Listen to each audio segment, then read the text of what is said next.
Assalamualaikum warahmatullahi wabarakatuh. Bagaimana kabar semuanya? Mudah-mudahan sehat dan bahagia ya. Sebelum kita mulai materi kita pada pagi hari ini, marilah kita sama-sama membaca Al-Fatihah. A'udzubillahi minasyaitonirrajim. Bismillahirrahmanirrahim. Alhamdulillahirabbil alamin, arrahmanirrahim, maliki yaumiddin. Iyyaka na'budu wa iyyaka nasta'in. Ihdinas siratal mustaqim, siratal ladzina an'amta 'alaihim ghairil maghdubi 'alaihim waladdallin. Amin. Alhamdulillahirabbil alamin. Mudah-mudahan doa tadi mengantarkan kepada kita untuk Allah Subhanahu wa taala mendatangkan keberkahan untuk belajar kita pada kali ini. Baiklah, para peserta semuanya, kita akan berbicara tentang Islam menghadapi tantangan modernisasi. Apa itu modernisasi?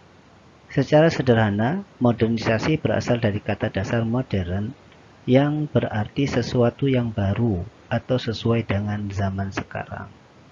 Kata sasi adalah imbuhan yang menunjukkan adanya proses atau tindakan yang berkelanjutan.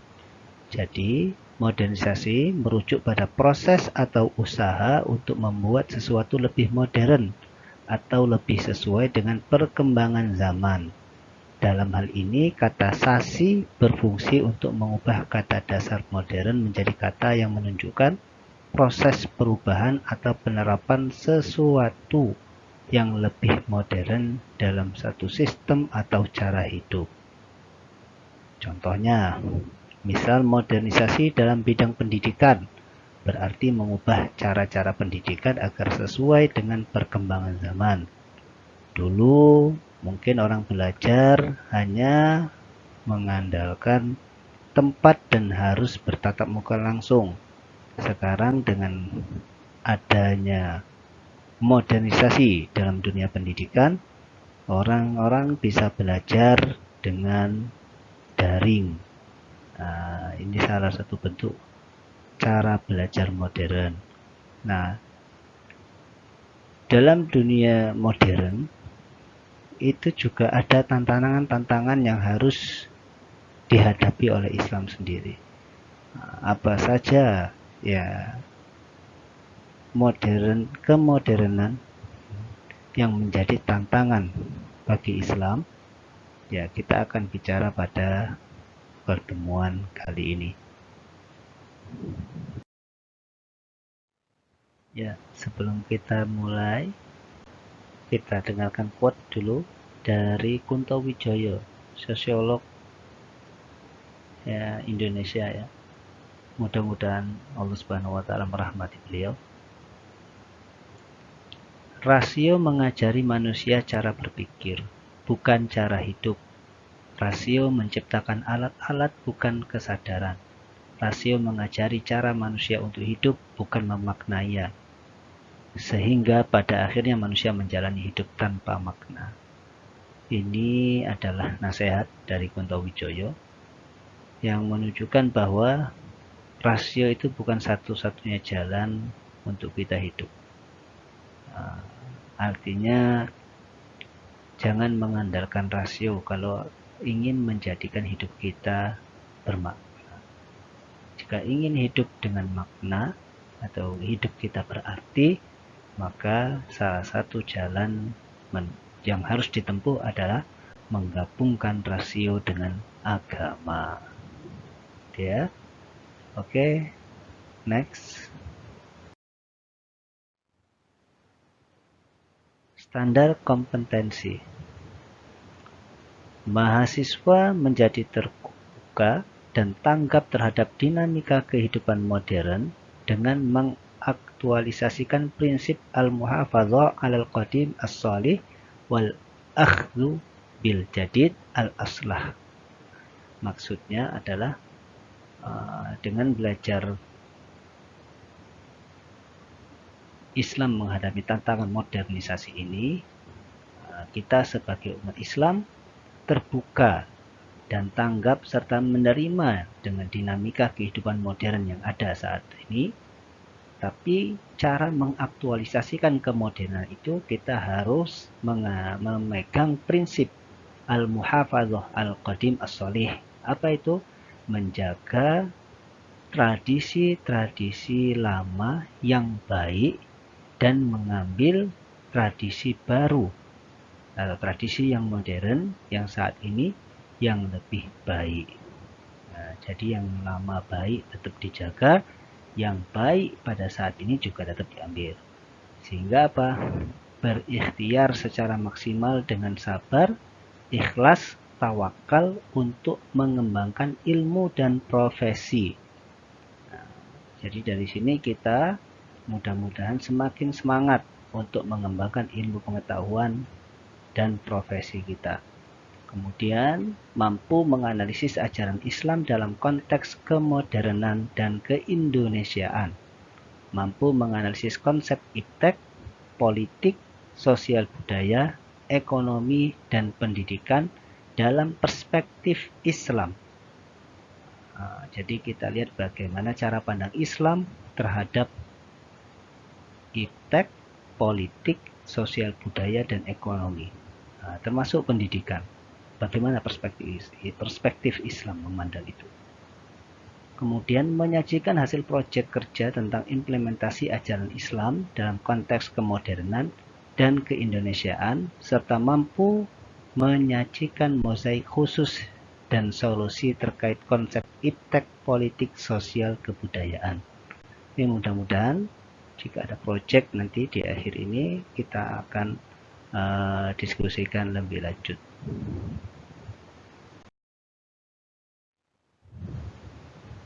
Ya, yang pertama adalah konsep Islam tentang iptek, ekonomi, politik, sosial budaya. Bagaimana? Apakah Islam itu bertentangan dengan ilmu pengetahuan dan teknologi, atau Islam itu tidak sejalan dengan nilai-nilai ekonomi, politik, atau sosial budaya? Mari kita lihat bagaimana Islam memandang itu semua.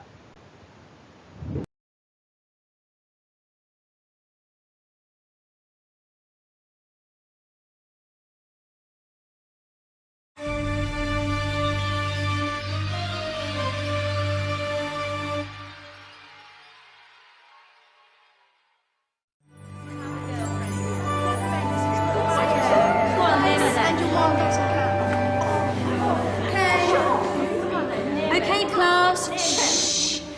I'm giving each group of you a different era of history to research. And the question is, what impact did your era have on the modern world? So Sarah, your group has the ancient Greeks. Ravi, you've got the Romans. And Danny's group gets, yes, a bit of a challenge for you. You get the Middle Ages. Some even call it the Dark Ages. Boring. See how you get on. Yes, miss. So, Serene, yes, you get the Renaissance.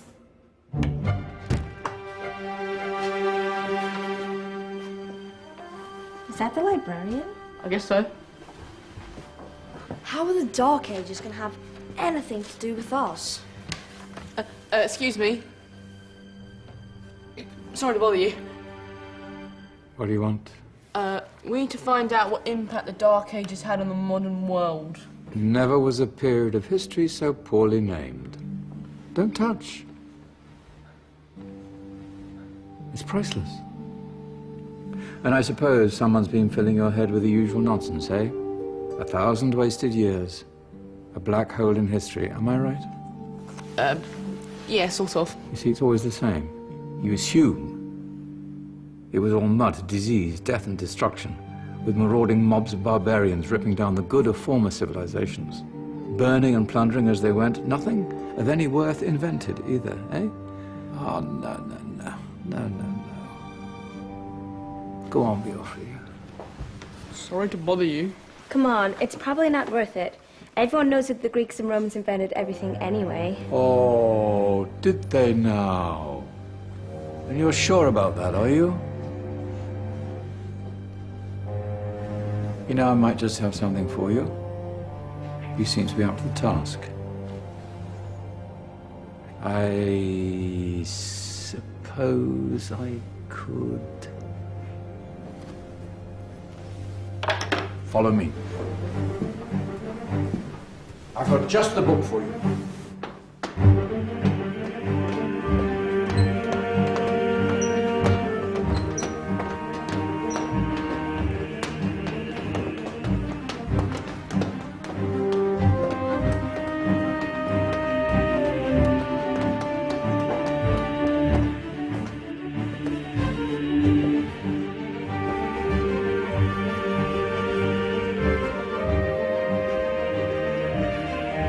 Where are we going? I don't know. Ask him.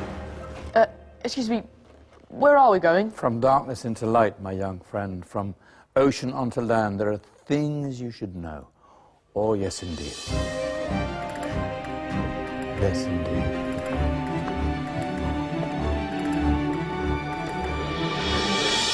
Now, I know I left it round here somewhere.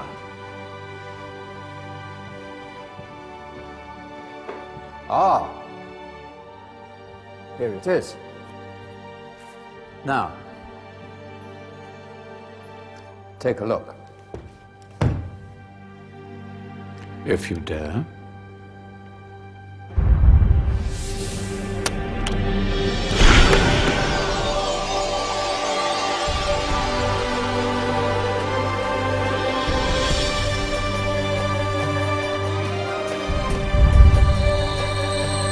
What's going on?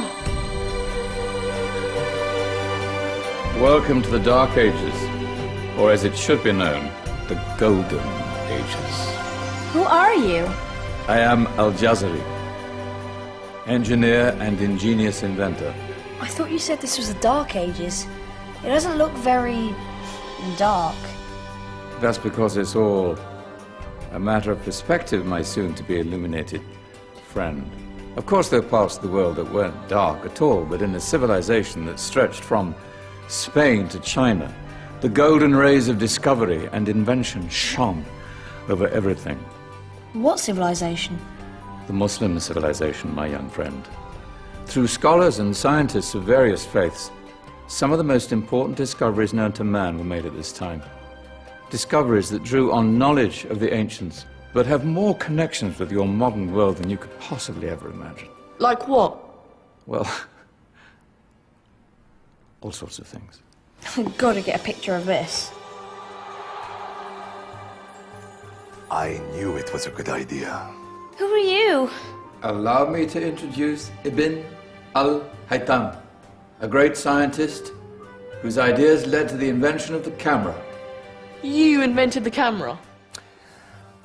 I laid the foundations for modern cameras by explaining how our eyes work. I found a way of projecting an image onto another surface through a small hole in a dark room, later called camera obscura. Think of all the things that evolved from this discovery. Cameras, cinema, all share the same principle. Cool. Look out below! Who's that? That's my good friend, Abbas ibn Farnas, who gazed up to the heavens, passionate in his belief that man could fly. Whoa. Indeed, he dared to dream about flying 1,000 years before the Wright brothers. Do you know you all take your jet-setting holidays for granted, so it only seems fair to remember Abbas ibn Farnas. Stand by. I'm ready for takeoff.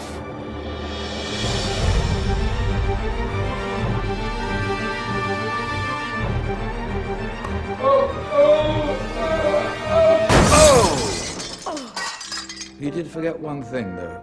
A tail, useful for landing. My back.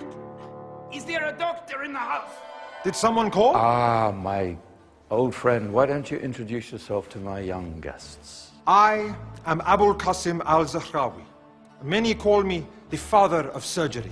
Did you actually do surgery back then? Of course we did. In fact, Many of the surgical tools that I invented are still used in your modern hospitals. Excuse me, a patient needs my attention. Scalpel? I think I may need some stitches. In that case, I'll use catgut. Catgut? From the gut of animals. Perfect for stitching up internal wounds. Your surgeons are still using it today. Sorry, mustache.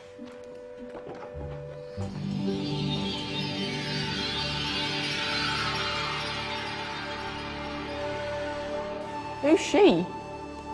That's Mariam al-Astrolabi, one of the many brilliant women of her time. She made sophisticated astrolabes.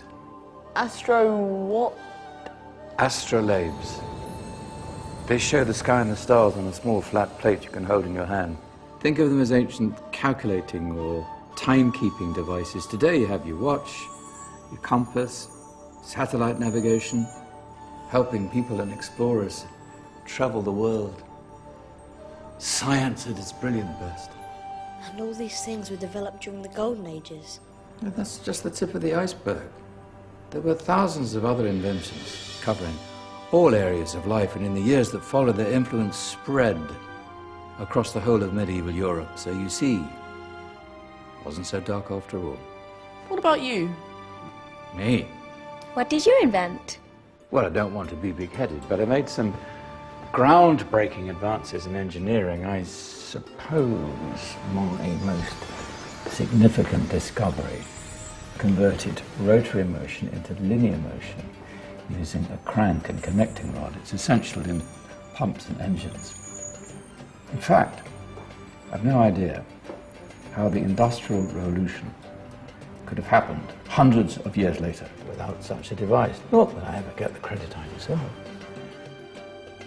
But my crowning glory was my amazing time-telling machine. My legendary elephant clock.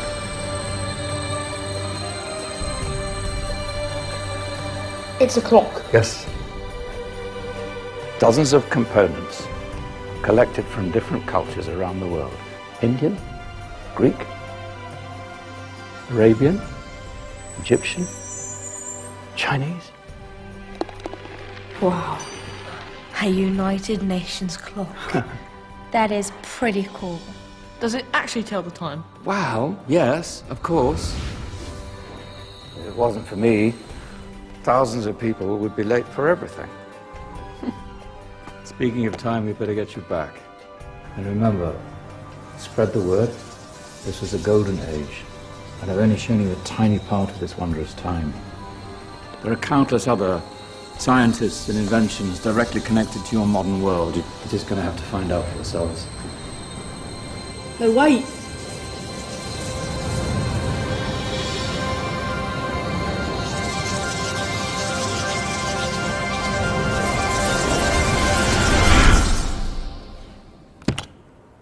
Whoa.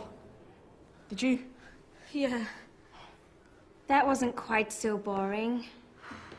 Come on, we're gonna be late.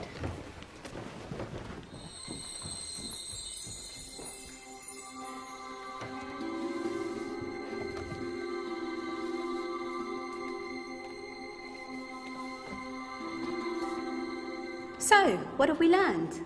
The Romans, the Greeks, the Renaissance, and the Industrial Revolution all have great relevance to us today. Where's Danny's group? Just there, miss. Ah, our intrepid Dark Ages group. You probably had a much harder time finding any connections with the modern world. Actually, miss, that's not strictly true.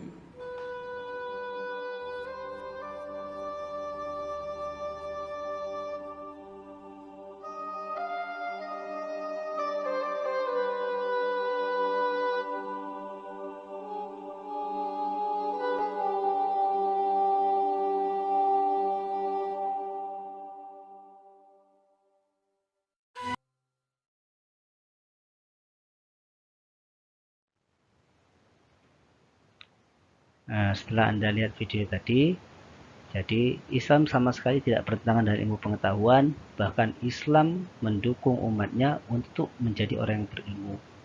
Karena kemuliaan orang berilmu itu adalah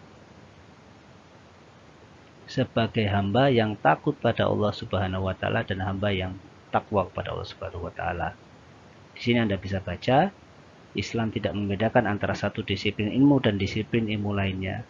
Tidak ada yang namanya dalam Islam itu ini ilmu agama, ini ilmu bukan agama, ini ilmu umum. Tidak ada. Semua ilmu dari Allah Subhanahu wa taala dan semua ilmu harusnya mengantarkan pada pemiliknya, yaitu Allah Subhanahu wa taala. Apapun ilmu kita teknik sipil, teknik elektro, teknik kimia, biologi, fisika, dan lain sebagainya. Ilmu apapun yang kita miliki, hakikatnya semua ilmu itu milik Allah Subhanahu wa taala. Nah, semua disiplin ilmu dipandang penting dan mulia di sisi Allah. Demikian juga, mulialah orang yang mempelajari, menguasai, dan mengembangkannya. Nah, apapun ilmu itu. Jadi ilmu apapun itu, ya, itu semua punya nilai penting di sisi Allah Subhanahu wa taala. Orang yang menguasai disiplin ilmu disebut alim. Anda pintar di bidang pariwisata, Anda akan alim di bidang pariwisata. Jamak dari alim itu ulama. Anda pintar di bidang biologi, maka Anda disebut alim, atau kalau Anda banyak disebut ulama biologi. Dengan syarat apa? Harus ada rasa takut kepada Allah Subhanahu wa taala semakin kita berilmu. Kalau kita semakin berilmu justru tidak tunduk pada Allah Subhanahu wa taala, maka dalam kacamata agama tidak disebut alim. Karena orang alim ini adalah orang yang berpengetahuan dan tunduk serta takut pada Allah Subhanahu wa taala. Allah menyatakan dalam firman-Nya bahwa hanya ulama lah dari sekian banyak umat manusia yang takut kepada Allah Subhanahu wa taala. Mengapa ulama? Sebab merekalah yang mengetahui, yang alim atau mengetahui bahwa hakikat ilmu itu sebenarnya berasal dari Allah Subhanahu wa taala. Sehingga siapapun Anda, selagi Anda berilmu di bidang Anda masing-masing dan Anda takut pada Allah Subhanahu wa taala, maka Anda adalah ulama. Begitu pula sebaliknya, walaupun dia punya ilmu agama tetapi tidak ada takut pada Allah Subhanahu wa taala, tidak menghadirkan ketakutan pada Allah Subhanahu wa taala, maka dia tidak pantas disebut ulama. Ini dalam perspektif agama.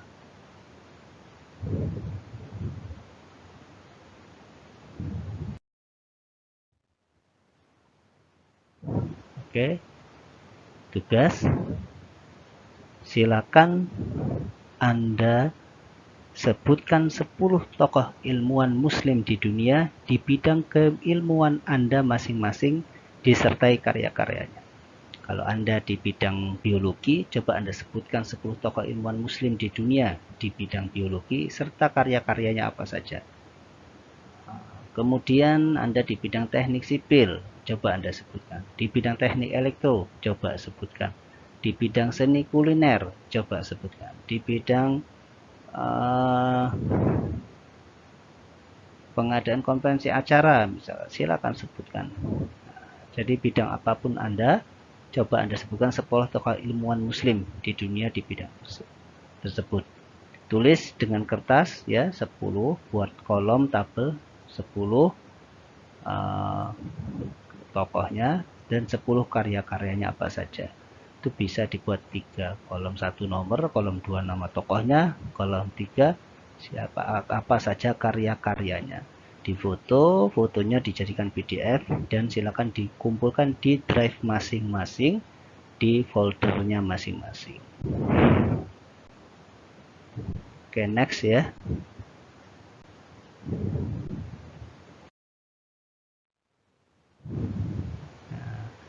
Perhatikan ayat-ayat berikut. Nah, ini ayat tentang Islam dan ekonomi ya. Kalau tadi Islam dengan ilmu pengetahuan, ini Islam dan ekonomi. Ayat pertama, Quran Surah An-Nisa, ayat 134. Bismillahirrahmanirrahim. Man kana yuridu thawabat dunya fa'indallahi thawabud dunya wal akhirah. Wa kana Allahu sami'an basira. Siapa yang menghendaki pahala dunia, maka di sisi Allah ada pahala dunia dan akhirat. Allah Maha mendengar lagi Maha melihat. Ayat yang kedua, Bismillahirrahmanirrahim. Alhaakumut takatsur hatta zurtumul maqabir. Berbangga-bangga kamu dalam memperbanyak dunia telah melalaikanmu sampai kamu masuk ke dalam kubur. Nah, itu ayat yang kedua. Kemudian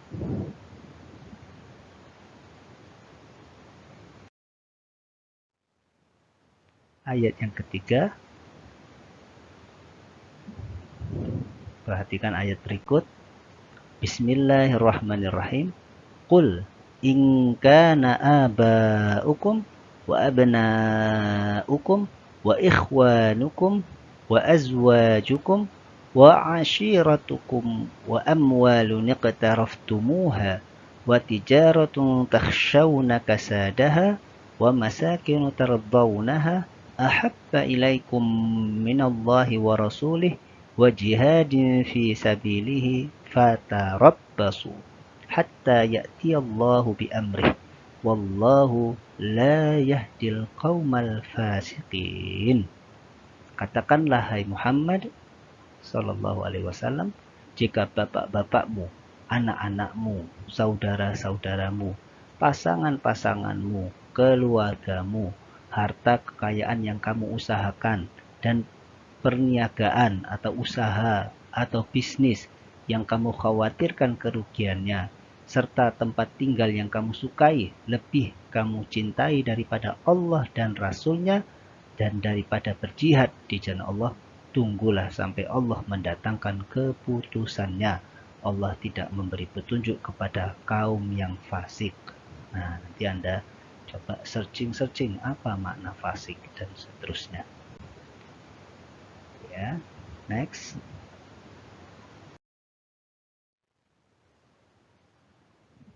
Nah, ini ada ayat lagi tentang Islam dan ekonomi.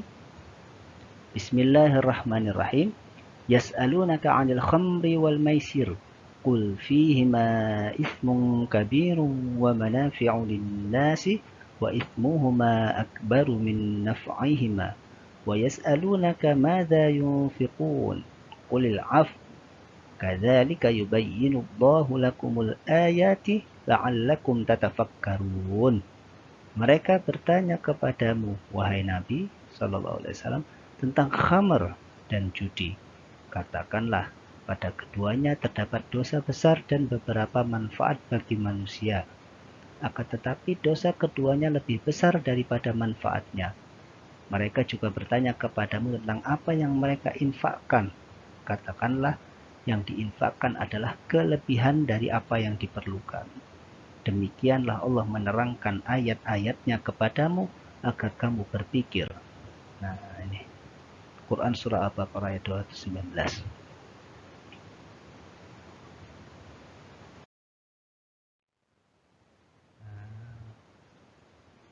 Coba Anda cermati ayat-ayat yang sudah dibacakan tadi. Quran Surah An-Nisa ayat 134, Quran Surah At-Takatsur ayat 1 dan 2, Quran Surat At-Taubah ayat 24, dan Quran Surah Al-Baqarah ayat 219. Tugas Anda adalah coba Anda berikan pendapat Anda. Caranya adalah Anda analisis, ya.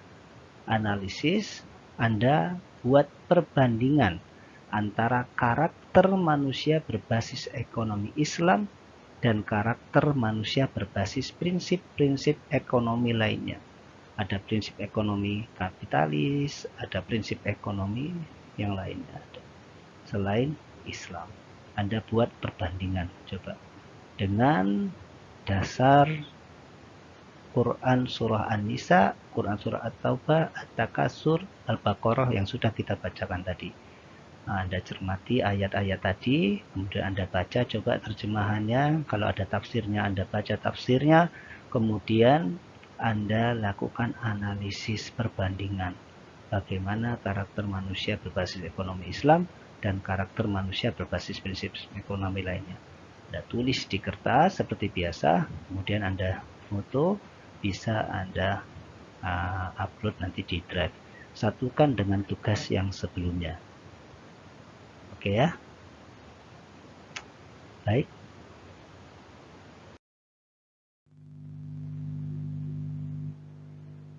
Ya, sekarang kita bicara Islam dan politik. Bagaimana Islam dan politik? Politik dalam Islam disebut siyasah. Siyasah di bahasa Arab. Itu merupakan bagian integral atau tak terpisahkan dari fikih Islam. Salah satu objek kajian fikih Islam adalah siyasah atau disebut fikih politik. Kadang disebut fikih siyasah. Fikih politik secara global membahas masalah-masalah ketatanegaraan.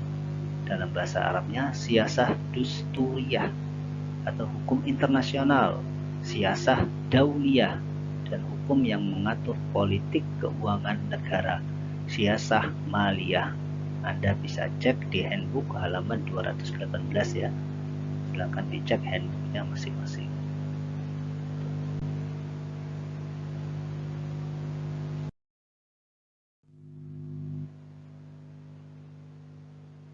Coba Anda lihat Piagam Madinah, Anda searching, browsing tentang Piagam Madinah atau juga bisa Piagam Jakarta. Tampak di situ bagaimana politik dalam pandangan Islam. Artinya politik dalam pandangan Islam itu ternyata ya tidak eksklusif. Itu mengakomodir siapa saja, yang penting bisa menjaga kerukunan, persatuan dan kesatuan. Nah, ini prinsip-prinsip utama Piagam Madinah kita ambil dari Republika.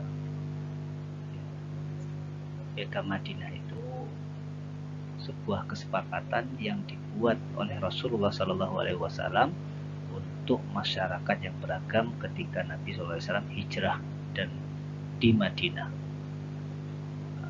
Hijrah sampai ke Madinah, banyak orang di situ, tidak hanya Islam saja, ada orang Yahudi dan lainnya, sehingga mereka sepakat untuk tinggal bersama dan membuat kesepakatan-kesepakatan. Yang mana kesepakatan itu ternyata ya tidak hanya mengenakan orang Islam saja, tapi semua penduduk merasa diperlakukan dengan adil. Piagam itu memuat diantaranya adalah konsep monoteis, konsep Tuhan yang Esa, kemudian prinsip persatuan dan kesatuan, kemudian prinsip persamaan dan keadilan, semua sama dan di mata hukum. Kalau orang mencuri, orang muslim mencuri, dihukum. Orang non-muslim mencuri, ya dihukum. Nah, begitu. Prinsip kebebasan beragama ada pada pasal 25. Prinsip bela negara ada di pasal 24, pasal 37, pasal 38, dan pasal 40. Anda baca saja di Piagam Madinah. Kemudian toleransi antar umat beragama itu juga sudah diajarkan Rasulullah SAW pada Piagam Madinah. Sehingga apa? Dalam politik Islam, ya, politik dijadikan sarana untuk menjaga kemaslahatan umat. Nah, itu ya. Jadi menghindarkan umat dari kemudaratan, dari kecelakaan. Ini politik dalam Islam. Politik dalam Islam juga tidak mengajarkan kepemimpinan warisan, tidak ada. Dalam Islam kepemimpinan itu ijtihadiyah, artinya dilakukan dengan musyawarah. Nah, salah satu bentuk musyawarah adalah pemilihan. Jadi pemimpin itu ya harus dipilih. Tidak ada pemimpin warisan, bapaknya mimpin kemudian diwariskan kepada anaknya, anaknya diwariskan lagi kepada cucunya, tidak begitu. Dalam Islam ya kalau memang anaknya punya kompetensi, ada uji kelayakannya dan memang sesuai dengan syarat-syarat pemimpin, ya berhak untuk dipilih dan seterusnya. Nanti kalau memang secara pemilihan musyawarah terpilih, ya jadi pemimpin. Nah itu. Di dalam Islam tidak ada yang namanya kekuasaan diwariskan, dan apalagi kekuasaan itu punya orang banyak yang harus diurus bersama. Begitu ya. Salah satunya ya ada dalam Piagam Madinah ini, bagaimana kekuasaan yang ada digunakan untuk menjaga prinsip persatuan dan kesatuan, prinsip persamaan dan keadilan, prinsip kebebasan beragama, bela negara, toleransi, sehingga semua penduduk, baik masyarakatnya, sipilnya, aparatnya, pejabatnya, semua hidup nyaman, tentram, dan aman. Nah, itu.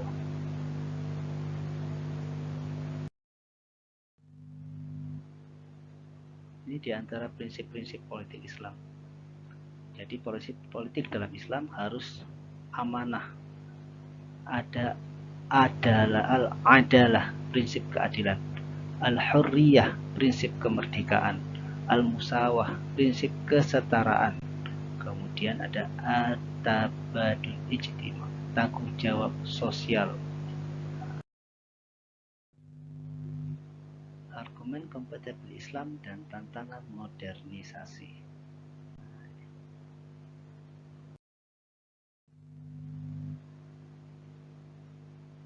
Dapatkah modernisasi dilaksanakan sedangkan Islam adalah agama yang sudah jelas dan pasti norma dan aturannya? Bisa tidak modernisasi tak berjalan sedangkan Islam itu dari dulu sejak turunnya Islam itu ya seperti itu, sudah jelas, normanya sudah jelas, aturannya jelas Islam itu, yang halal jelas, yang haram jelas. Nah, bagaimana dihadapkan dengan tatanan modernisasi yang ada saat ini? Dapatkah kemajuan itu dicapai sedang Islam tetap menjadi pedoman dalam berkehidupan? Ini bisa tidak dicapai? Ya, tentu bisa. Modernisasi yang ada itu justru ditopang dengan norma-norma Islam yang ada, sehingga modern yang ada itu sejalan dengan kemanusiaan. Dalam hal pernikahan misal, dalam Islam pernikahannya sudah ditetapkan seperti itu. Orang mau menikah ya dilamar, kemudian ada walinya, kemudian ada akad nikahnya dan seterusnya. Jadi tidak langsung antar dua belah pihak berhubungan kemudian melakukan hubungan layaknya suami istri. Nah, ini tidak dikatakan modern. Yang seperti ini justru dikatakan perzinahan. Tidak ada yang namanya ini hidupnya sudah modern. Jadi pernikahan itu tidak mesti ya orang mau berhubungan dengan lawan jenis, tidak mesti harus menikah dulu. Zaman sekarang ya sudah, kumpul saja, menikah itu ya yang mau saja. Nah, hal-hal seperti ini tentu tidak dikatakan bagian dari modern, karena sejak dulu sudah ada praktek-praktek kumpul kebo, kemudian seks bebas dan lain sebagainya. Sejak dulu sudah ada. Dari zaman Islam sebelum datang itu juga sudah ada.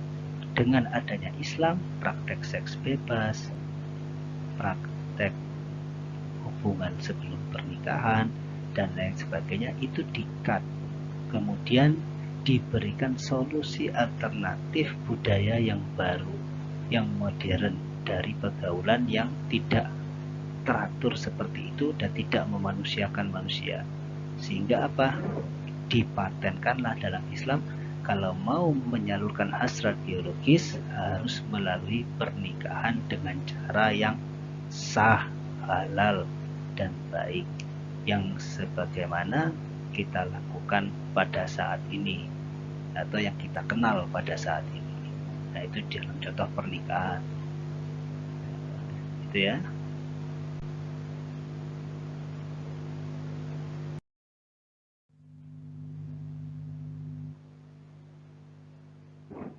Nah, ini karakteristik ajaran Islam itu pertama rasional.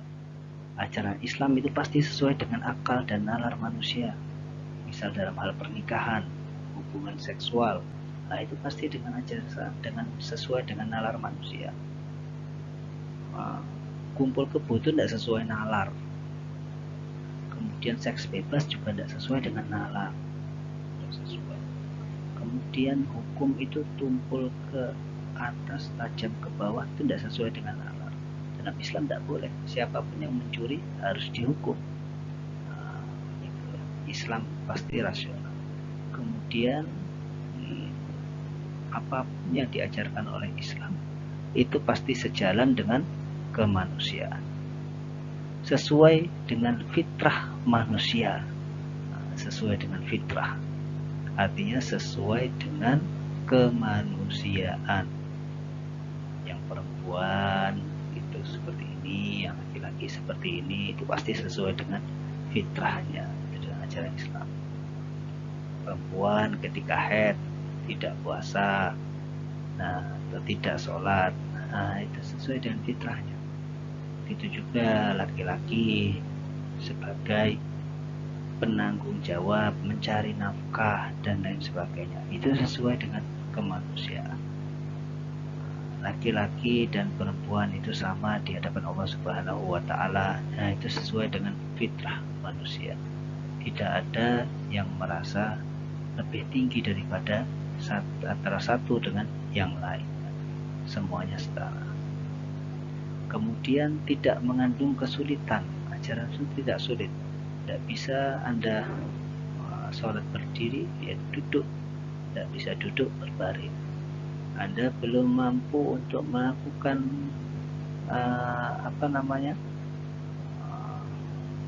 yang sunnah-sunnah, ya tidak apa-apa. Yang penting yang wajib dilakukan.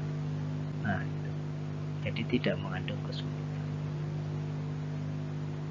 Kemudian tidak mengandung banyak taklif atau beban. Sholat cuma 5 waktu, puasa hanya Ramadan, zakat bagi yang mampu, haji bagi yang mampu. Islam itu fikih, dalam fikih sedekah dan infak itu hanya bagi yang mampu. Jadi tidak ada paksaan. Hanya saja yang wajib-wajib ini ya tidak banyak. Jangan mencuri, tidak berzina, kemudian sholat hanya 5 waktu ya, subuh, zuhur, asar, maghrib, yang dulunya 50 waktu sebenarnya dikurang atau dikorting menjadi 5, tidak banyak. Bakti kepada orang tua, hormat kepada guru, sayang kepada sesama, dan seterusnya. Itu hal-hal yang prinsip dalam Islam yang sedemikian itu tidak terlalu banyak. Kemudian bertahap. Jadi ajaran Islam itu bertahap. Minuman keras misal, di dalam Islam tidak serta-merta haram. Pertama-tama ya diberitahu ini minuman tidak baik, walaupun ada baiknya tapi sedikit. Kemudian turun ayat lagi, kalau sholat jangan sambil mabuk. Di luar sholat mereka masih mabuk, tapi sudah terbiasa ketika sholat mereka tidak mabuk. Baru kemudian setelah sudah terbiasa, turunlah ayat lagi yang mengharamkan minuman keras, dan mereka sudah siap menerima larangan itu. Nah, ini salah satu ajaran Islam bertahap, tidak sekaligus. Itu salah satu hikmah Al-Quran turunnya perlahan-lahan, tidak sekaligus 30 juz, untuk kebertahapan.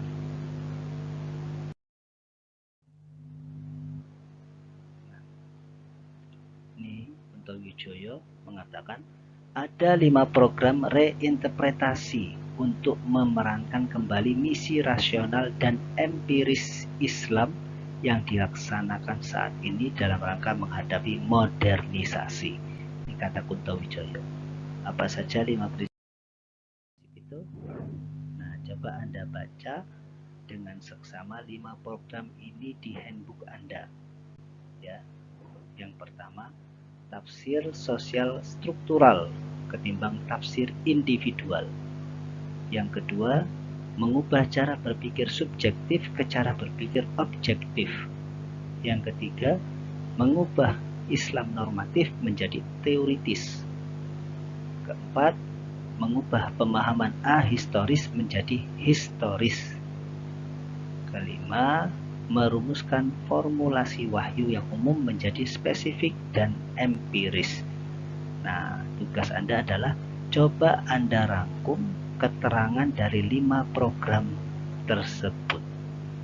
Jadi dirangkum dari 5 program ini, Anda tulis dengan tulisan tangan seperti biasa, kemudian Anda upload dalam bentuk PDF ya di drive masing-masing. Coba rangkum dengan benar bagaimana 5 pola ini, 5 program ini, walaupun dibaca dengan rangkuman tapi dipahami dengan mudah. Nah, itu ya, bacalah dengan seksama. Jadi kesimpulan pada pertemuan kali ini adalah Islam adalah agama yang relevan di setiap tempat dan waktu.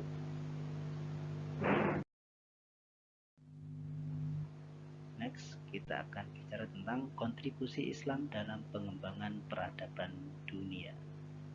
Ya. Nah, ini ada quote dari Kiai Haji Abdul Rahman Wahid. Allah yarham. Bukan modernitas yang lebih dikejar, melainkan terpenuhinya rasa keadilan dalam kehidupan bermasyarakat yang harus diutamakan. Kehidupan modern yang penuh kenikmatan bagi sekelompok orang bukanlah sesuatu yang dituju Islam. Nah, itu. Jadi kehidupan modern yang penuh kenikmatan bagi sekelompok orang bukanlah sesuatu yang dituju Islam. Jadi Islam tidak menuju pada kehidupan modern seperti itu. Sesuatu yang dituju Islam adalah kesejahteraan bagi seluruh penduduk. Modern-modern tapi penduduknya tidak sejahtera semua. Nah, ini salah. Modern yang sebenarnya itu ya kalau penduduk itu seluruh penduduk bukan sekelompok itu sejahtera, merasa aman, merasa nyaman. Oke ya. Oke. Terima kasih. Mari kita akhiri pertemuan kita dengan melafalkan doa kafaratul majlis. Subhanakallahumma wa bihamdika asyhadu an la ilaha illa anta astaghfiruka wa atubu ilaik. Wassalamualaikum warahmatullahi wabarakatuh.